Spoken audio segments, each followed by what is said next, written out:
Hi, it's Ashley from Sweet Dreams Bake Shop, and welcome back to my channel where I make a lot of cake and cookie decorating tutorials as well as give a lot of baking business tips. And today we are back for another cookie decorating video, but in this particular video I'm going to tell you how I make things a little bit more efficient. Now I really should have done these days before, but I wasn't feeling that inspired. I find for cookie decorating and cake decorating, I really need to be inspired so that I don't get bored when I'm decorating things. And because I don't make things for customers anymore, I feel like I have that luxury, but sometimes I get myself into a place where I actually need to get something done and there is no time to really drum up that much inspiration. And this was one of those times. So I was actually decorating these right before I needed to go to the party. Highly recommend that you don't do that, but if you are in a situation where you really need to get your cookies done in a very quick manner, here are some tips that you can use.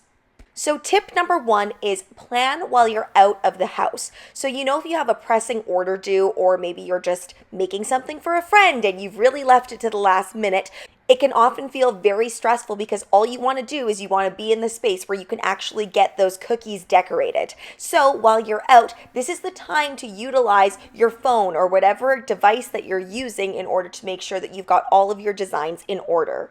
And this might sound a little bit odd, but I often think about what steps I'm going to do and in what order. For example, if I know I'm mixing up a bunch of different colors, I map out which colors I'm actually going to mix up first to save bowls and to... So for example, for this particular cookie set that I was making, I knew that I would need white, I knew that I would need yellow, and I knew that I would need another golden yellow color as well. So obviously I started with the white, didn't really have to do anything for that, just put it straight into the tipless piping bag, but then I mixed up my lemon yellow color, then I mixed up the more golden color, and then I moved down the color spectrum. What I do is I go in the order of the rainbow because obviously all those colors will mesh into one another. Tip number two is I use tipless disposable piping bags. Now this is a relatively easy tip. The reason that I use these, and I mentioned it in past, but why not mention it again, is because if there are any clogs in the bag whatsoever, it's very easy to squeeze them out. Depending on the meringue powder that you use, sometimes I find that certain brands tend to clump up,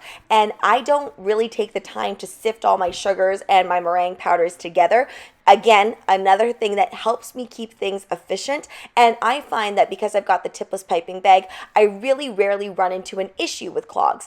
The other nice thing about using tipless piping bags is if you need to make that tip a little larger, you don't have to waste the time trying to go and find the tip. You can literally just cut that hole a little bit larger. And you can also cut it into different shapes, so it really saves you the time of having to go and find all of your different tips. And if you don't have a big piping tips collection, then you might not have 2 or 3 star tips that you want to use. This way you can kind of cut things into the shape that you want. This one is very much a plan ahead tip in which your future self will thank you. So tip number 3, designate a baking day and then designate a decorating day. Now there are several reasons why this is a good one. The number one thing for me is it really helps my mindset. If I know that I can just focus on baking for the whole entire day, I'm going to be a lot more efficient, both on the baking day and on the more creative decorating day. The next thing that is a huge plus is that you don't have to end up cleaning things so often. When you're running a one-person show, all of the responsibility of the cleaning falls onto you. And I believe that most of us are probably working in a fairly small to moderate space. So you need to make sure that you're wiping all of those countertops, that you have enough countertop space, and you're probably switching back and forth between bowls. So if you make sure that you keep all of your baking on one designated day where you're working with raw eggs and flour, then you can really make sure that everything is just kept to that day. And then on decorating day, you won't have to worry so much about having to reset everything to make sure that it is sufficiently sanitized and ready to go for your decorating process.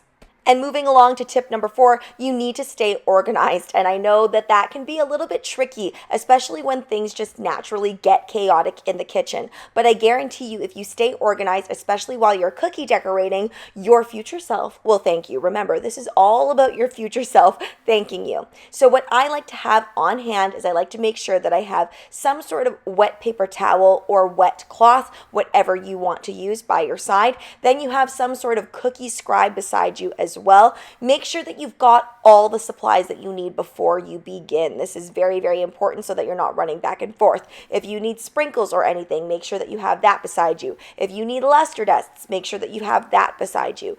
Even those precious little moments are exactly what is going to cost you time. And in turn, if you're doing this as a profession, it's going to cost you money. So you want to make sure that you are keeping organized, making sure that you have that cloth beside you so you don't really have to go anywhere to clean off those tips that you might be using, or in this case, tipless piping bags that you might be unclogging.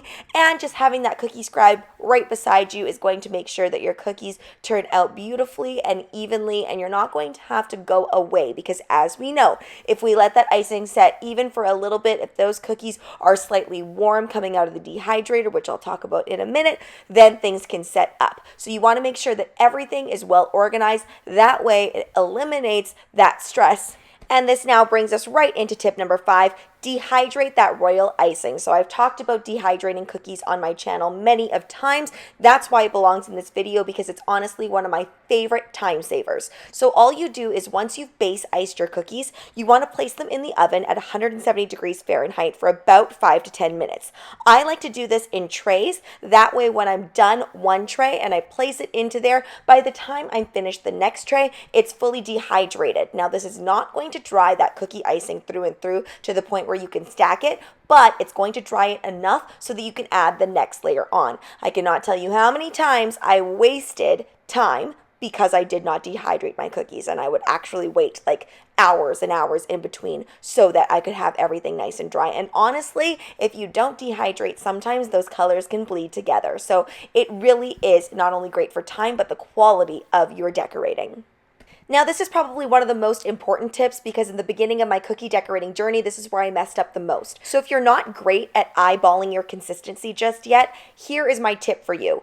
Fill up your piping bag just a little bit and make sure that you base ice on a practice cookie. Don't fill up your piping bag completely, because then you're just going to have to empty it all out if the consistency is not correct. And you want to make sure that you do focus on this task. Don't just keep going with a consistency that you're not totally happy with, because it's going to cause issues on all the rest of your cookies. And keep in mind that consistency loosens up over time. So you want to make sure that it's thick enough so that it's not sliding over the edges. The next thing is, you always want to make sure that you start off with your thick royal icing. So if you know you're going to be using a thick royal icing somewhere down the road with your cookies, make sure that you whip that up first. Put approximately how much you think you'll need into a bowl that's covered, or a container that's covered, and then you can go ahead in that KitchenAid or stand mixer and mix up the rest of your royal icing, adding in a little bit of water at a time until you get that pipe and flood consistency. Then when you're ready to use that thickened royal icing, if you have that luxury, then use a little hand mixer to re-whip it just a little bit. I just find that when we make it in this order, it just saves time, and it also saves ingredients in the long run, because you're not having to go back in and add more meringue powder or add more icing sugar. So these are all of the basic tips that I use in order to increase efficiency when I'm making a fairly basic order of sugar cookies. But I will have another video coming out where I talk more about the advanced decorating tips that I use that help increase my efficiency in the kitchen. Thanks so much for watching, guys. Don't forget to like, share, and subscribe so you can be part of the Sweetie fam. Right now, I'm uploading weekly, so make sure you hit that notification bell so you know when I upload. Also, be sure to comment, request, or ask a question. I love hearing from you guys. Bye!